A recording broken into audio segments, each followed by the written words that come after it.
Hello, Mind Mappers, and welcome to the video. Got an exciting and interesting book for you today. Succeed by Heidi Halvorson, PhD. All about how we can reach our goals. Today we're going to talk about the types of goals that we should be setting versus the types of goals that we tend to set. We're going to talk about what actually makes achieving your goals easier. We're going to talk about what the goal setting process looks like and get into all of the scientific details. With that, let's move directly into the introduction, where I've pulled out a quote that I believe gives us a good overview of what we can expect to learn today. The important thing is that while achieving your goal is a bit more complicated than just doing three things, it's not overly complicated either. In part one of the book, Get Ready, I'll talk about the key principles of goal setting that seem to be universally true, whether you're pursuing your goals at work, in relationships, or for self-development. In part number two, Get Set, you'll learn about the different kinds of goals that we set for ourselves. Focusing on the few distinctions that seem to matter the most, I'll show you how to choose the goal that will work best for you personally in your given situation. And you'll learn how to instill the most beneficial goals in your children, students, and employees. In part number three, Go, I'll take you step by step through the most important reasons why we fail once we've started pursuing our goals. And you'll learn effective, often simple, easy to implement strategies for avoiding those pitfalls in the future. In the last decade or two, social psychologists have come to know a lot more about how goals work. Succeed is my attempt to take that knowledge out of the academic journals and handbooks and spread it around a bit more so that it can do some good. And this book, again, is really all about succeeding. And if we want to succeed, focusing on setting the right, meaningful goals is very, very important. What should we know about our goals before we set them? What are the reasons that we often fail, and how can we overcome that?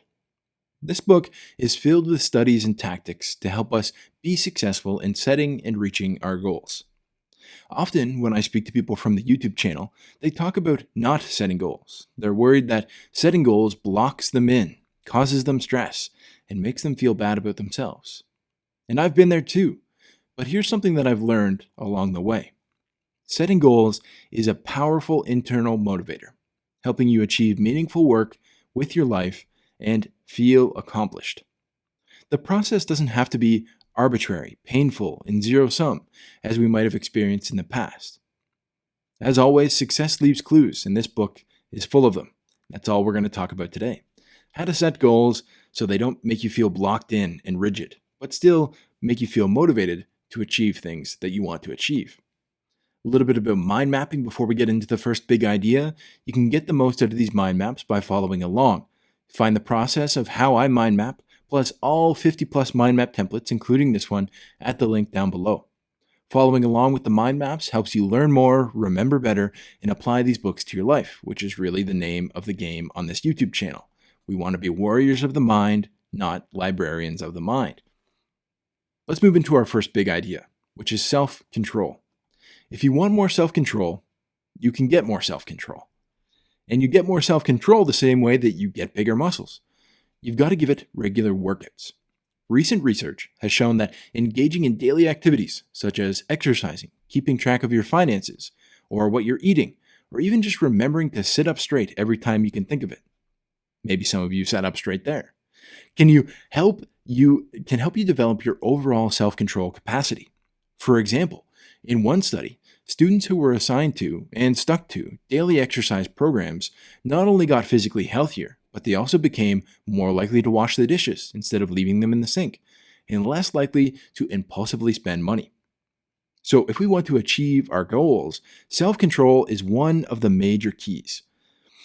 When we set goals, what we're really doing is promising ourselves to do some kind of work in the future. It's kind of a promissory note to ourselves. Setting a health goal is going to require you to give up sweets and exercise. Setting a business goal is going to mean working long hours, doing high-focused work. Setting a relationship goal is going to mean being comfortable sharing your emotions with your partner.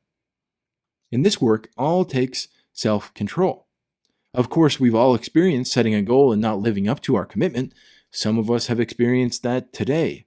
This is not often because We decided that we don't want to achieve the goal anymore, right? If you woke up and said, yesterday you said, I'm going to exercise first thing in the morning when I first got up, the fact that you didn't do it this morning isn't because you decided, oh, exercising this morning is not a good idea anymore. It's more often that we've decided that we're not willing to do the work in the moment. So, how do we make sure that we will live up to our commitment, the one that we made yesterday or the one we made the week ago or a month ago? Well, building our self control muscles is the way. And it's actually easier than you think. Instead of focusing all of our attention on the big goals that we're trying to accomplish, spend some time exercising your self control on small things. Things like washing the dishes, things like exercising, things like standing up straight or making your bed. All of these small things flex your willpower, and it makes it easier for you to do the things that you say you're going to do. It makes it easier for you to keep the commitments that you've made to yourself. Now, this might seem like a trivial thing. You're telling me to wash the dishes when I'm trying to set a goal to make $10,000 a month. How does it actually relate? Well, I have this idea that how you do one thing is how you do everything. If you exercise self control in the small ways of washing dishes, making your bed, and exercising every day, it's going to be much easier to exercise self control when it comes to making that $10,000 a month. Our next big idea is possible but difficult. Edward Locke and Gary Latham, two eminent organizational psychologists, have spent several decades studying the extraordinary effectiveness of specific and difficult goals. In more than 1,000 studies conducted by researchers across the globe, they found that goals that spell out exactly what needs to be accomplished and that set the bar for achievement high result in far superior performance than goals that are vague or set the bar too low. And this is true regardless of whether the goal is something that you adopt on your own, something that you're assigned to complete, or something that you develop jointly with your parent, teacher, boss, or coworkers. Of course, you shouldn't set goals that are not realistic or that are impossible to reach. Difficult but possible is the key. That's because more difficult goals cause you to, often unconsciously, increase your effort, your focus, and commitment to the goal, persist longer, and make better use of the most effective strategies. This is all about possible but difficult. Over 1,000 studies say that we should set high goals. That's pretty cool. Setting goals, of course, can be tricky, and that's what we're here to talk about today. Here's what we need to understand. When we set goals that we don't think we can achieve, we're not going to do it. That means don't set the unreasonable expectations that Heidi talked about up here. When we set goals that are too easy, we don't find them meaningful or challenging, and we're unlikely to give it our all. The sweet spot for setting goals is challenging but not impossible. We want to get right in that sweet spot. Make sure that we're setting something that is going to make us stretch, but not so much that it's impossible for us to do. And I'd invite you to reflect, what kind of goals are you setting right now? Are they the small goals that you could hit in your sleep? Or are you setting them too large and they feel impossible? Setting goals that are challenging enough that we're pushed out of our comfort zone, but not so hard that we feel panicked to get them done, certainly takes practice. You might have to set a dozen goals before you feel like you've found the way. But here's something to try. The number one goal that I have right now is, I recommend that you have the mind map and fill this out. Mine is produce 50 more book videos by the end of the year. 2 books a week.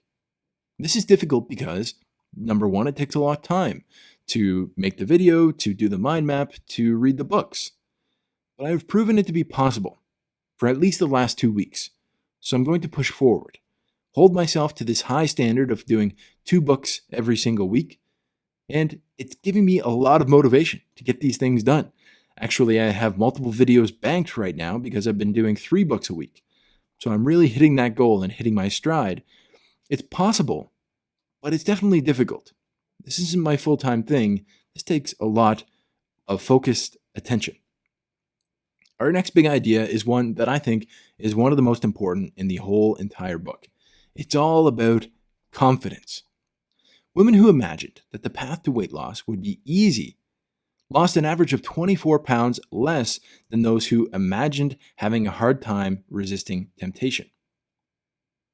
Oettingen and her colleagues have found that the same pattern when looking at students in search of high paying jobs after college, at single individuals looking to form lasting romantic relationships, and at seniors recovering from hip replacement surgery. No matter who they are and what they are trying to do, we find that successful people not only have confidence that they will eventually succeed, but are equally confident that they will have a tough time in getting there. So, this is very interesting. We're at confidence on two different levels. This is kind of confidence times two. So, the question we could ask when we're setting a goal is, do I believe that I can actually accomplish this goal? It turns out that having the confidence that you can achieve the goal is actually a main ingredient in really achieving them. Rub that up against the fact that we are going to set a big and challenging goal. That means that we need to have a lot of self confidence, not small goals, right? We don't want to set a smaller goal so we can be overly confident that we can achieve it because it's so crazy easy. What we want to do is set a high goal, set something big for us, right? But we want to make sure that we have confidence in ourselves. Remember, we find that successful people not only have confidence that they will eventually succeed, but are equally confident they will have a tough time in getting there. All right, so we've set our big goals. Now what? Step number one is to gain confidence. Look at things you've accomplished in the past. Have any of them been similar to the thing you're trying to accomplish now? And how did you accomplish those things? And what kind of character traits did you pick up along the way? Step number two is reality check. Look at the obstacles in front of you. Do you think they'll be easy to get through? Likely not if you've set a big goal. Are you willing to commit to get through them even though they might be difficult? That's really what the game is, right? The confidence isn't, I'm going to be able to do this because I have the right skills, because I have this. The confidence is, I'm going to be able to do this because I'm going to stick to it until it gets done. That's really what it's all about. Confidence that you're the type of person that will get this thing done. Our next big idea is necessity to act. Then what is the best way to set goals so that you will reach them without getting stuck daydreaming? Some of us probably fall into daydreaming from time to time. I know I definitely do. The optimal strategy to use when setting a goal seems to be think positively about how it will be when you achieve your goal, while thinking realistically about what it will take to get there. Oettingen, who, by the way, we've done a book review on Rethinking Positive Thinking by Gabrielle Oettingen, probably my favorite book of all time on this entire channel. I recommend you go and check it out. But Oettingen refers to this as mental contrasting. First, you imagine attaining your goal, and then you reflect on the obstacles that stand in the way. If you want to get a high paying job after college, start by imagining yourself accepting an offer at a top firm. And then think about what stands between you and that offer, namely, the other really outstanding candidates that will be applying for that job. Kind of makes you want to send out a lot of applications, doesn't it? Kind of makes you want to polish up your resume as well. That's called the feeling of necessity to act. And it's a psychological state that is crucial for achieving the goals. So you see here, we did kind of the two steps that we talked about before inside of confidence. Number one, think positively about how it will be when you achieve it, right? Amazing. Let's make sure that we're setting goals that are actually meaningful to us. But number two, let's make sure, hey, this is going to be difficult. I need to act. I have a necessity to act.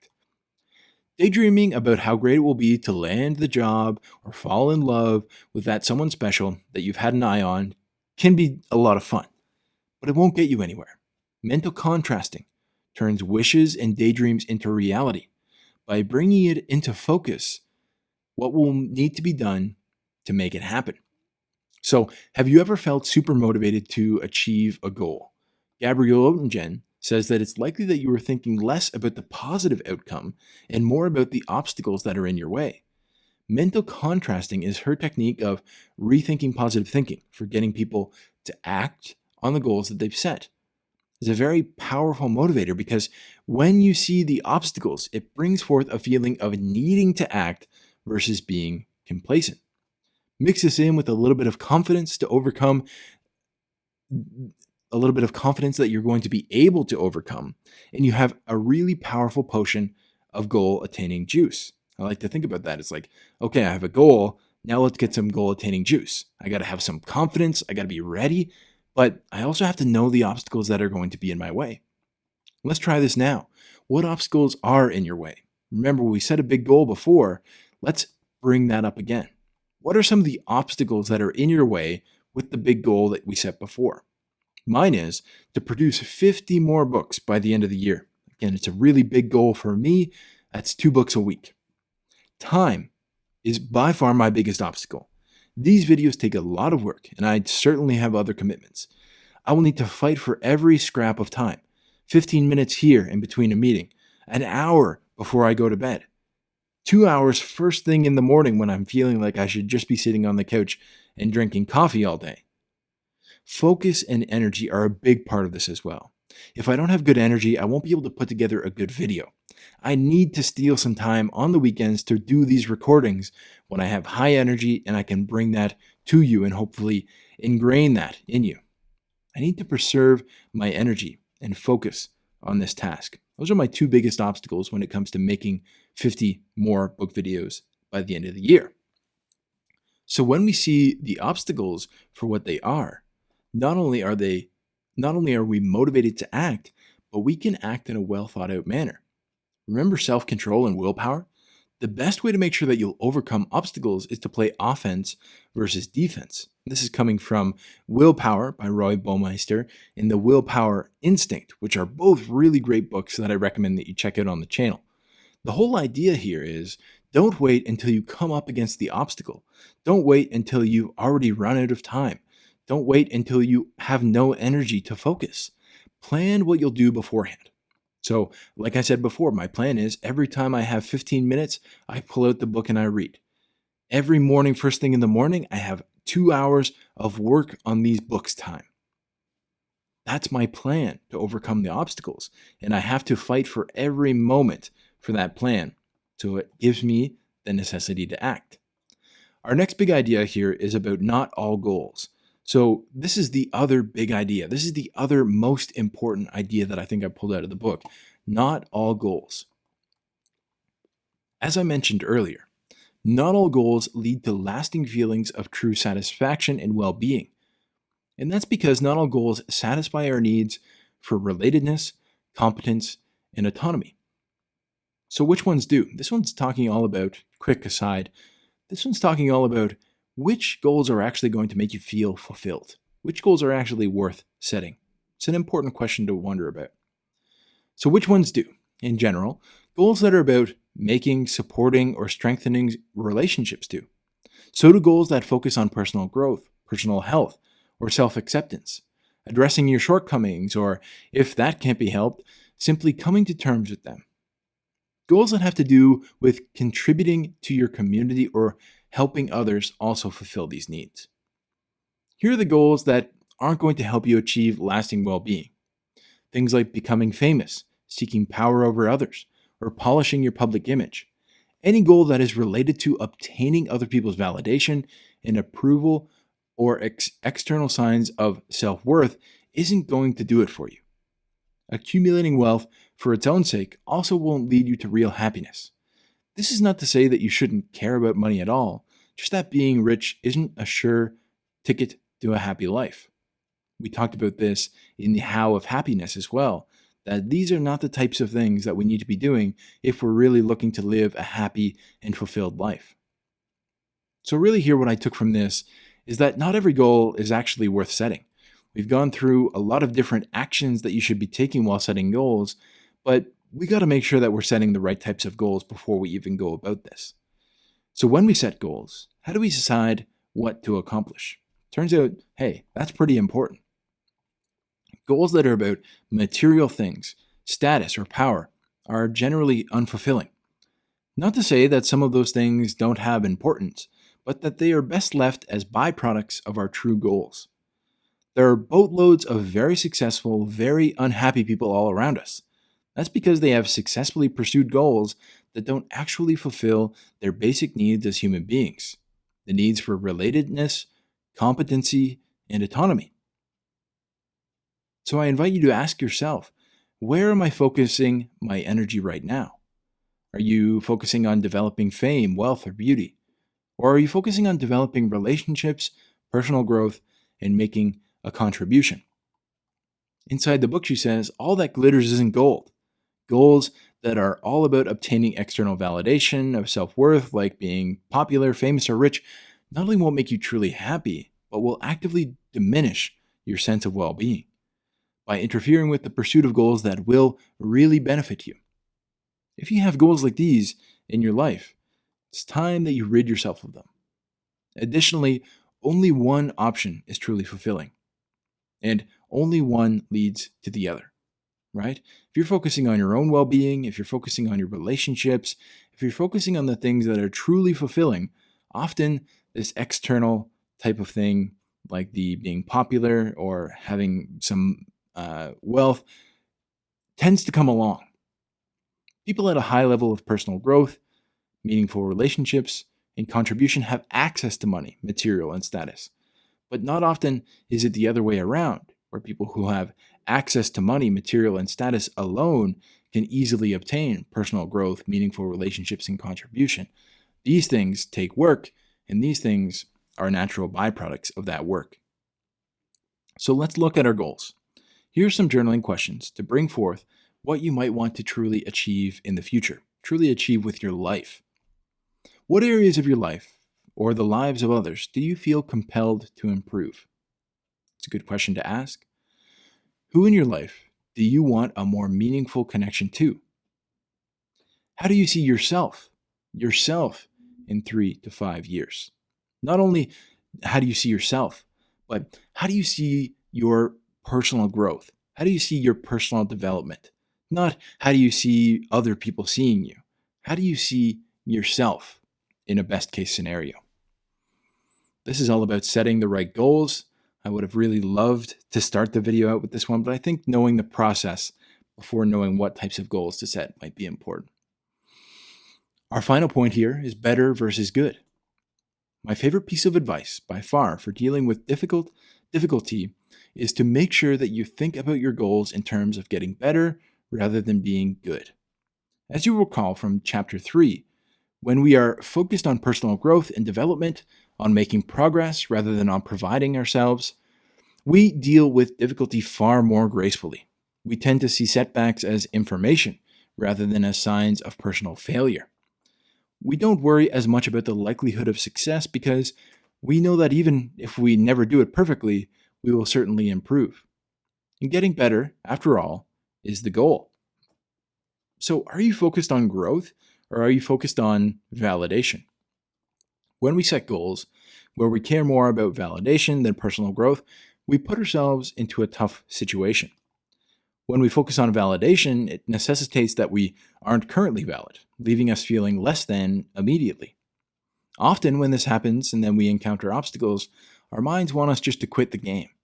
They think that if we can't win, it's simply not worth playing. But what's on the other side? How can we keep playing no matter if we're winning or not? If you focus on growth instead of validation, on making progress instead of proving yourself, you are less likely to get depressed because you won't see setbacks and failures as reflecting your own self-worth. And you're less likely to stay depressed because feeling bad makes you want to work harder and keep striving. You get up off the couch, dust off the potato chip crumbs, and get busy getting better. I would invite you to not tie up your own self-worth into goals. Failure isn't actually failure, it's a chance to learn. A wonderful prize for playing the game. So when do we fail? Or when we fail, which is certain, let's do our best to be compassionate to ourselves. Find where we've learned and get back on the horse ready for another lesson. I've been talking quite a lot about self-compassion in the past few videos. I think it's a very important concept in personal development that doesn't get talked about enough. And I want to thank you for being with me in this video, making it all the way to the end. I'm not going to invite everyone to this, but there is a link down below in the description where you can apply for a free coaching session. If I think we'll be a good fit, I'd be happy to get on the call and talk all about setting goals, talk all about self-compassion or happiness or anything that might be going on in your life at the time. Thanks so much for being with me here today, and I hope to see you in the next one.